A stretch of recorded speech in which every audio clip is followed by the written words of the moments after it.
الحمد لله وكفى وسلام على عباده الذين اصطفى أما بعد فأعوذ بالله من الشيطان الرجيم بسم الله الرحمن الرحيم أم يحسدون الناس على ما آتاهم الله من فضله صدق اللہ العظیم۔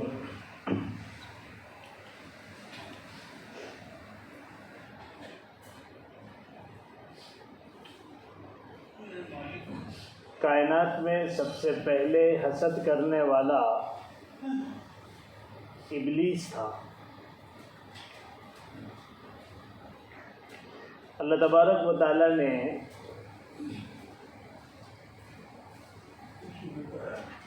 اس کو قرآن کریم میں کئی موقعوں پر بیان فرمایا۔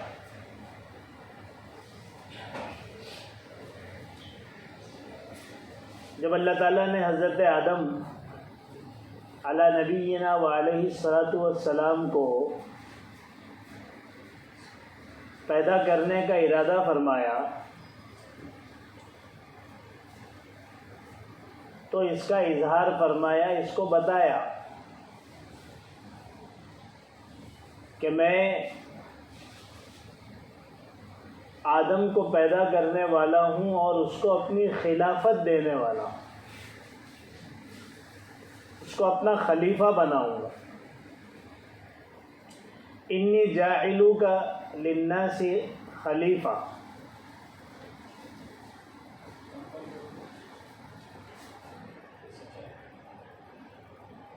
اور اس پر مزید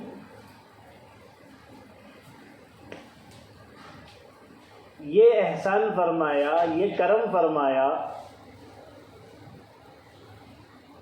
کہ فرشتوں کو حکم دے دیا کہ وہ حضرت آدم کو سجدہ بھی کریں۔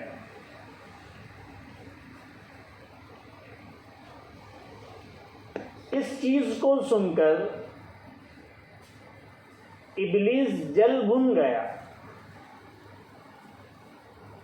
اور اس نے، کیونکہ وہ فرشتوں کے ساتھ رہا کرتا تھا، اس سجدے کے حکم میں وہ بھی شامل تھا، تو اس نے انکار کر دیا کہ میں سجدہ نہیں کروں گا۔ اس کی بنیاد حسد ہی تھی۔ چنانچہ علماء نے لکھا ہے کہ دو بنیادیں ابلیس کے مردود ہونے کی بنی،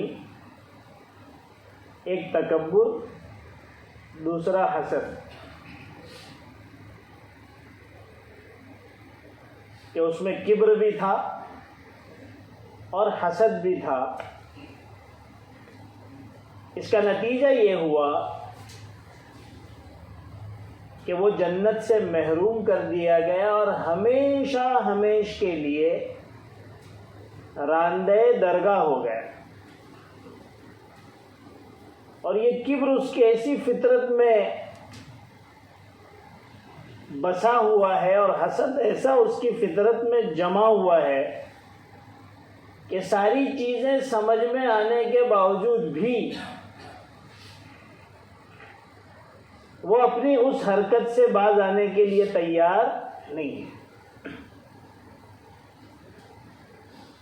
تو سب سے پہلا حاسد وہ ابلیس تھا۔ اب جن لوگوں میں یہ مرض ہے وہ حقیقتاً ابلیس کے وارث ہیں، چاہے وہ علم والے ہوں، چاہے وہ ظاہری طور پر نیک اور صالح نظر آتے ہوں، چاہے وہ عام انسان ہو۔ اگر حسد کا مرض ہے تو یہ در حقیقت ابلیس کی خصلت ہے۔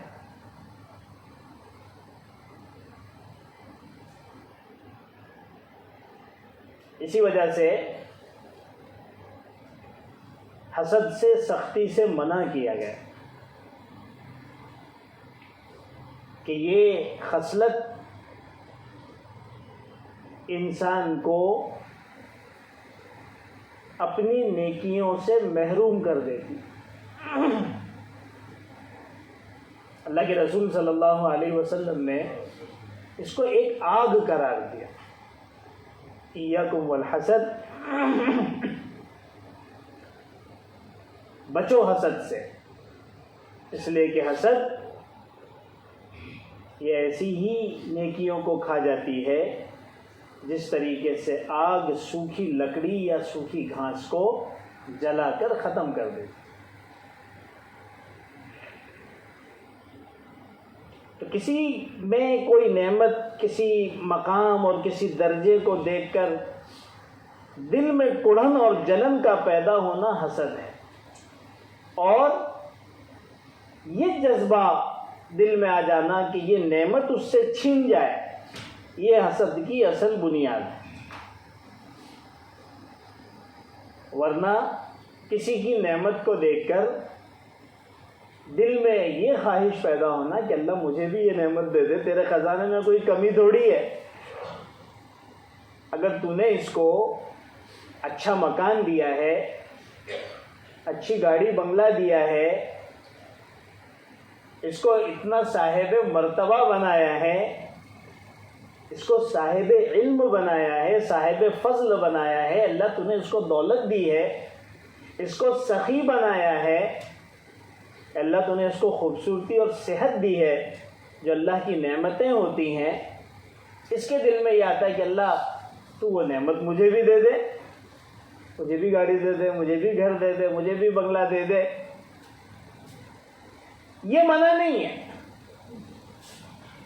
کیونکہ اس میں کسی کی نعمت کے چھن جانے کا جذبہ موجود نہیں ہے. اس کو غبطہ کہتے ہیں عربی میں، اور اردو میں اس کو رشک کہتے ہیں. رشک کرنا منع نہیں ہے. چنانچہ حدیث پاک میں آتا ہے کہ اگر حسد جائز ہوتا تو دو لوگوں پر جائز ہوتا.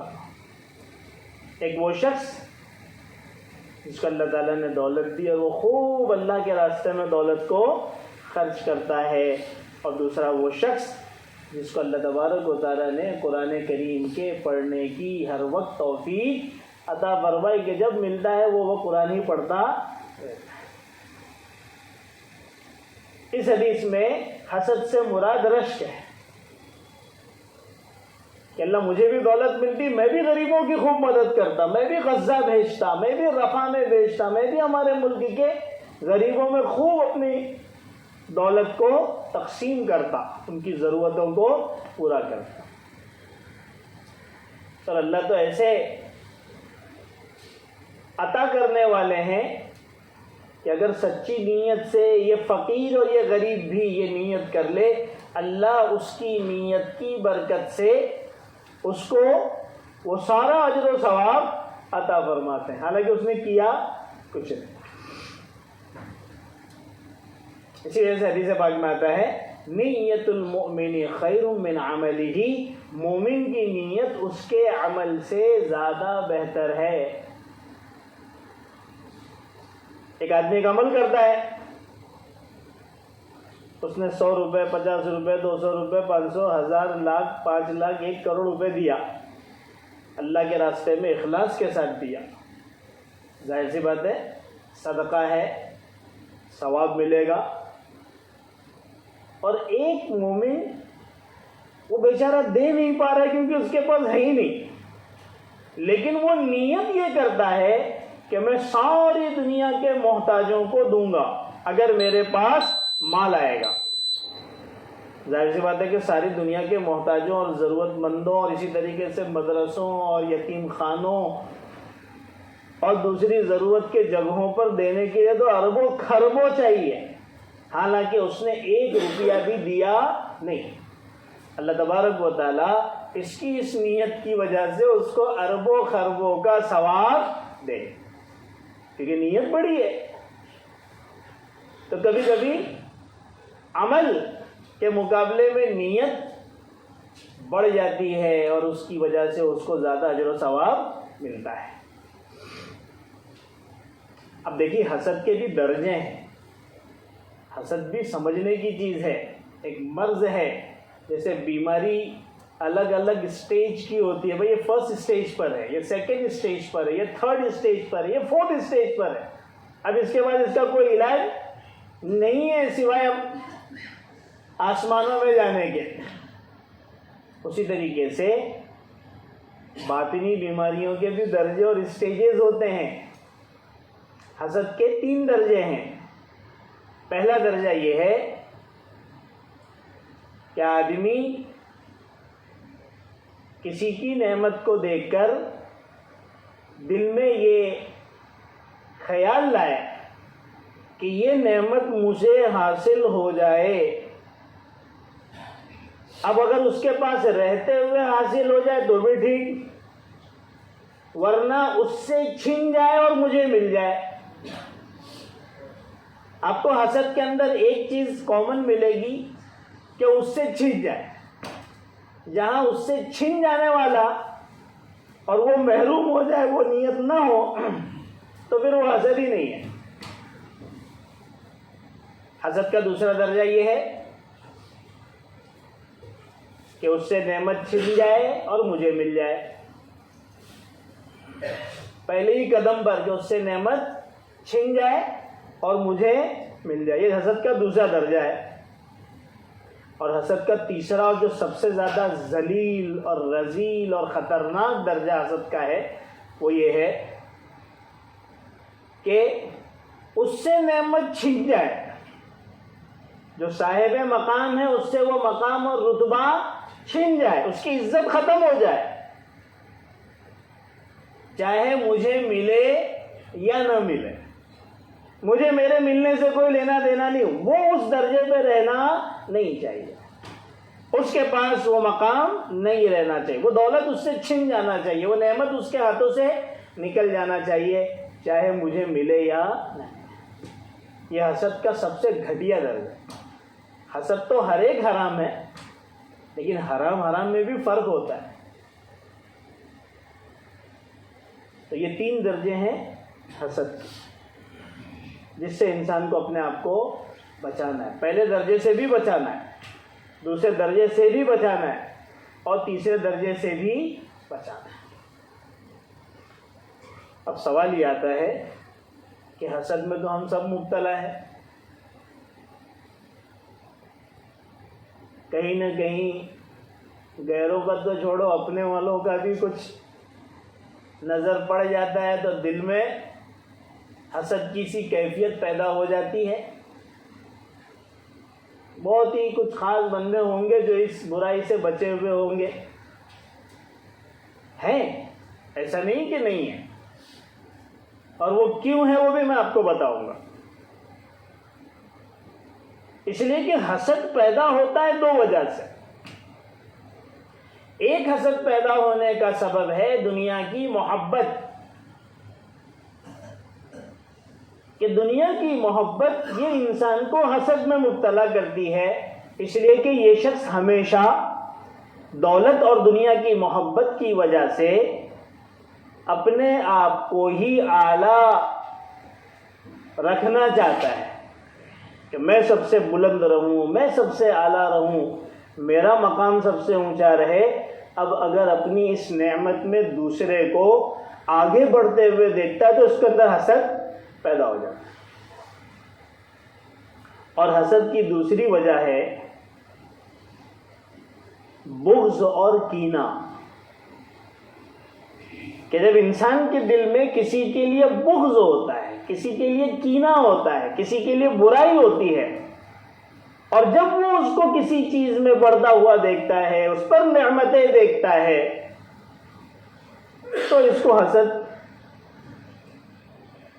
آنا شروع ہو جاتا ہے کہ یہ کیوں آگے بڑھ رہا ہے. ظاہر سی بات اس سے اس کو دشمناوٹ ہے، اس سے اس کو بغض ہے، اس سے اس کو کینہ ہے، اس کے دل میں اس کے لیے برائی ہے، تو اس کی ترقی کو وہ کیسے برداشت کرے گا؟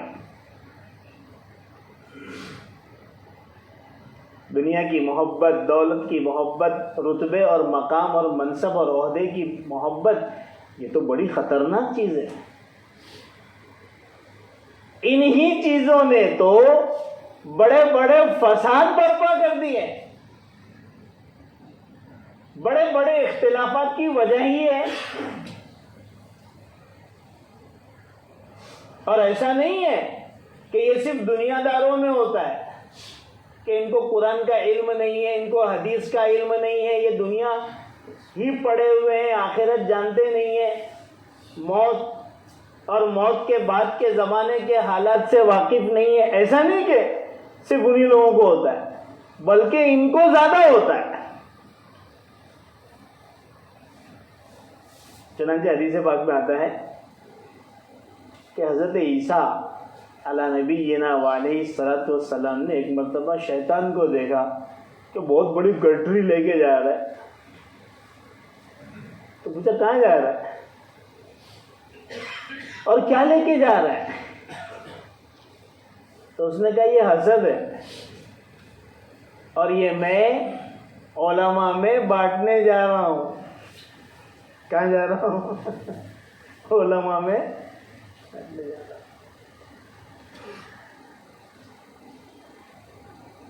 تو کوئی بھی طبقہ اس سے محفوظ نہیں ہے. علماء پہ خاص اس کی توجہ ہے اور انہی میں توڑ پیدا کرتا ہے. یہ ٹوٹ گئے, یہ جھگڑے میں پڑ گئے, یہ ایک دوسرے کی مخالفت میں آ گئے تو بیچاری عوام تو ویسے ہی بھیڑ بکریاں ہیں, وہ تو پیچھے لگ جائے گی. پھر جو کام شیطان کو اور ابلیس کو کرنا ہے وہ میرے یہ عوام کریں گے. اس کی بنیاد عام طور پر حسد ہوتی ہے. اسی وجہ سے علماء نے, اللہ والوں نے, قرآن و حدیث کا علم رکھنے والوں نے قرآن و حدیث کی روشنی میں حسد کا علاج تجویز کیا کہ بھئی یہ حسد سے نکلے کیسے. کیونکہ ہر انسان یہ چیز محسوس کرتا ہے کہ کہیں نہ کہیں حسد اس میں بھی آ ہی جاتا ہے. حالانکہ انسان یہ سوچے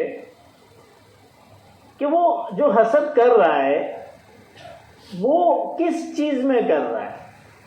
وہ تو اللہ کے فیصلے پر حسد کر رہا ہے, اللہ کی تقدیر پر حسد کر رہا ہے. ارے بھائی اگر اللہ نے کسی کو دولت دے دی, کسی کو صاحب مال بنا دیا تو وہ تو اللہ کے فیصلے سے ہوا نا. کوئی آدمی ایک دانہ بھی اپنی طاقت سے خرید سکتا ہے, اپنے خزانے میں اضافہ کر سکتا ہے, کوئی آدمی اپنے آپ کو مالدار بنا سکتا ہے. انسان کی ذاتی کوئی خصوصیت اور صلاحیت, استعداد نہیں ہے, کمال نہیں ہے جو جس کی بنیاد پر وہ اپنے آپ کو صاحب مال بنا لے. قارون ایک نمبر کا اسٹوپڈ بیوقوف آدمی تھا, الٹریٹ اور جاہل تھا.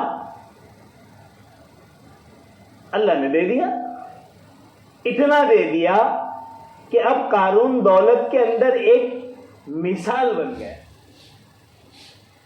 کہ اب قیامت تک لوگ مثال دیتے ہیں کہ دولت ہو تو قارون جیسی ہو.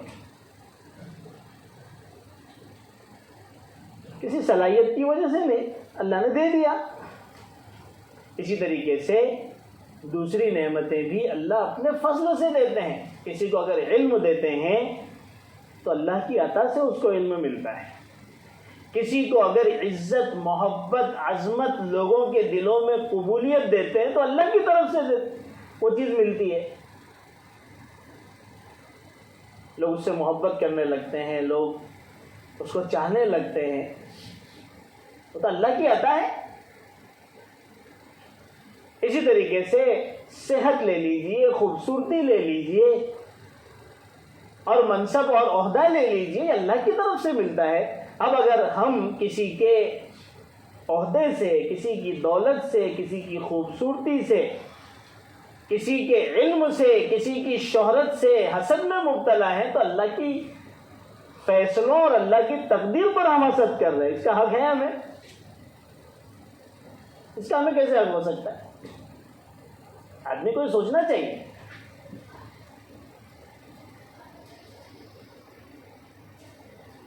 اسی وجہ سے حسد کا جو سب سے بہترین علاج ہے وہ یہ ہے کہ آدمی یہ سوچے کہ بھئی اللہ تبارک و تعالیٰ نے جس کو جس نعمت سے نوازا وہ اپنی حکمت اور اپنے مصلحت کے تحت نوازا ہے.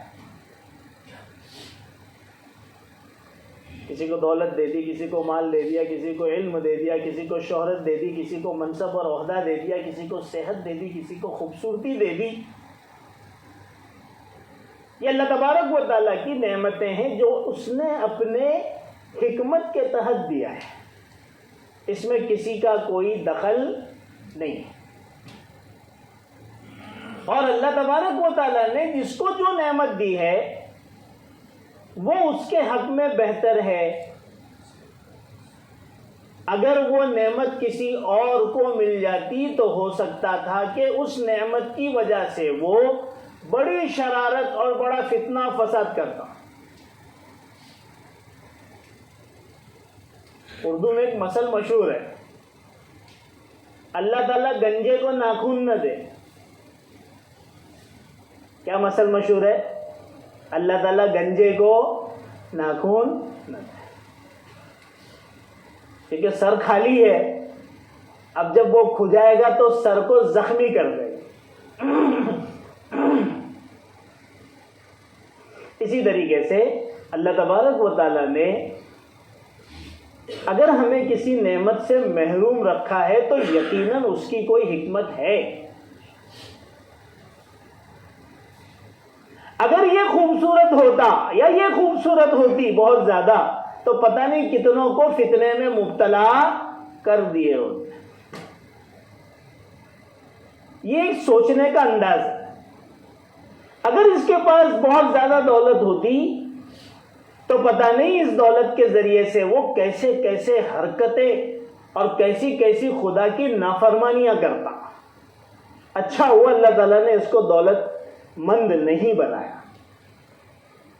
اگر اس کو یہ بڑا عہدہ اور منصب مل جاتا تو پتہ نہیں کیسا مخلوق کو یہ نقصان پہنچاتا، اپنے اس عہدے کا غلط استعمال کرتا.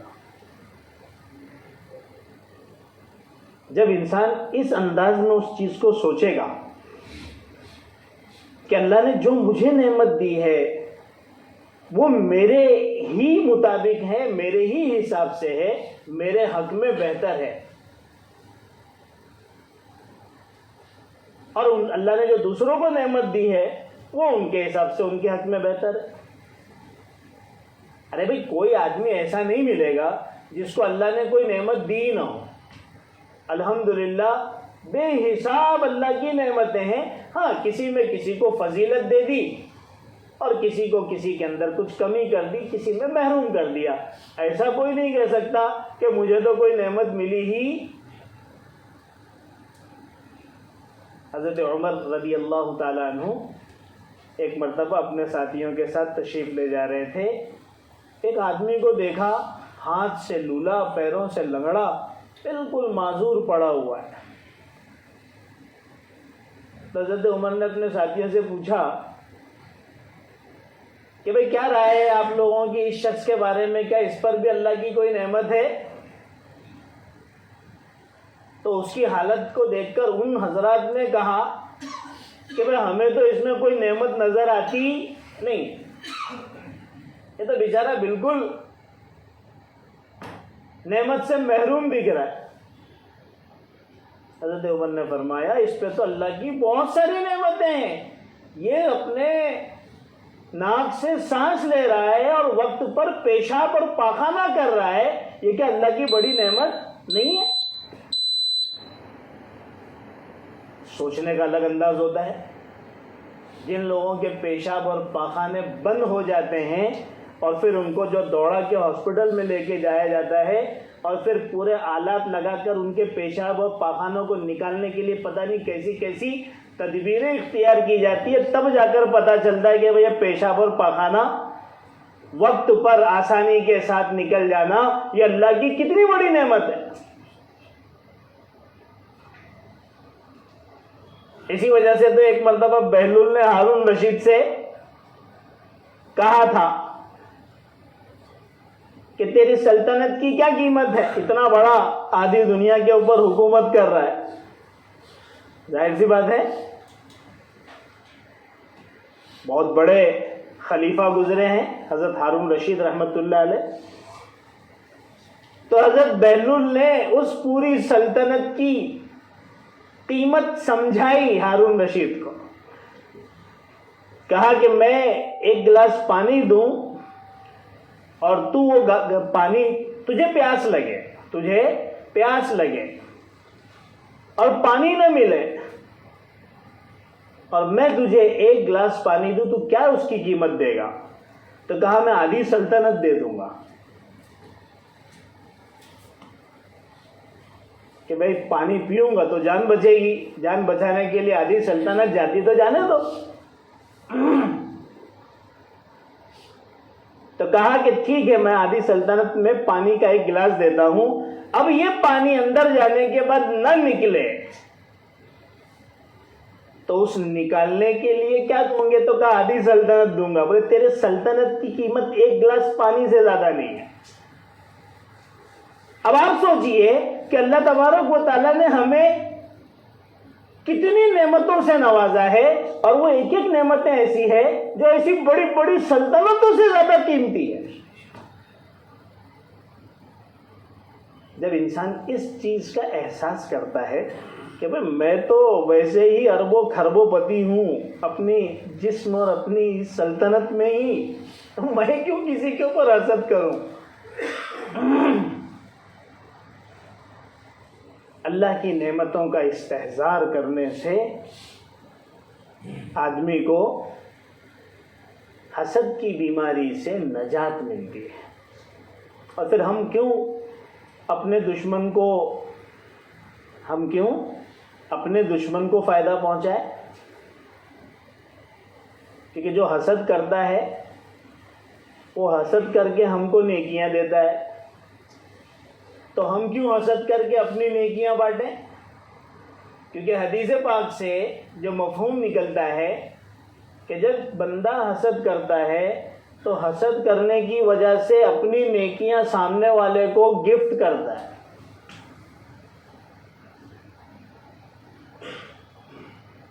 تو اس سے اچھا نیکی کمانے کا اور کیا ذریعہ ہو سکتا ہے کہ لوگ ہم سے حسد کریں اور ہمیں خوب گفٹ کریں.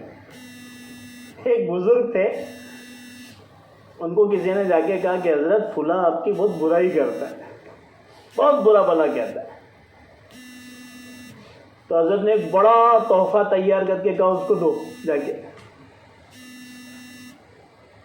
بڑا تحفہ تیار کر کے اس کی خدمت میں بھجوایا کہ جا اس کو دو. تو ان کو بڑا تعجب ہوا، رے وہ تمہاری برائی کر رہا تم گفٹ تیار کر کے بھیج رہے ہو. کہا کہ وہ میرا محسن ہے کہ میری برائی کر کے اور مجھ سے حسد کر کے مجھے اپنی نیکیاں دے رہا ہے، تو کیا اس کا اتنا بھی حق نہیں ہے کہ میں اس کو گفٹ کروں؟ مجھے بھی تو اس کے اوپر احسان کرنا چاہیے. تو انسان یہ سوچے کہ حسد کرنے کی وجہ سے مجھے تو کچھ مل نہیں رہا ہے، میں جل بھون کر ویسے ہی صحت کو خراب کر رہا ہوں، سارے آرگنز میرے متاثر ہو رہے ہیں، دماغ سے لے کے نسوں تک، اور ساتھ ساتھ میں وہ جو آخرت کی تھوڑی بہت نیکیاں تھی وہ بھی میری منتقل ہو رہی ہے اس کی طرف. تو یہ تو نقصان ہی نقصان کا سودا ہے. یہ ایک سوچنے کا انداز ہوتا ہے. اللہ ہم کو اس طرح سے سوچنے کی توفیق نصیب فرمائے تاکہ ہم اس حسد کے جال سے نکلیں. بلا وجہ ہم حسد میں پڑے ہوئے ہیں اور اپنے آپ کو، اپنی آخرت کو، اپنی دنیا کو نقصان پہنچا رہے ہیں. حضرت امام ابو حنیفہ رحمۃ اللہ علیہ، یہ لوگ صرف علم میں ہی بڑے نہیں ہوتے تھے کہ آج ساری دنیا ان کے سامنے سرنگوں ہے اور یہ کہنے پر مجبور ہے کہ اس سے بڑا فقیہ دنیا میں کوئی نہیں آیا علم والا. یہ لوگ تقوی میں، اچھے اخلاق میں، اور اپنی نیکیوں کو بچانے میں بھی اتنے ہی آگے ہوتے تھے۔ امام ابو حنیفہ رحمۃ اللہ علیہ کے بارے میں مشہور ہے کہ نہ حضرت کبھی کسی کی غیبت کرتے تھے، نہ کسی کی غیبت سنتے تھے، نہ ان کے دل میں کسی کے لیے حسد ہوتا تھا۔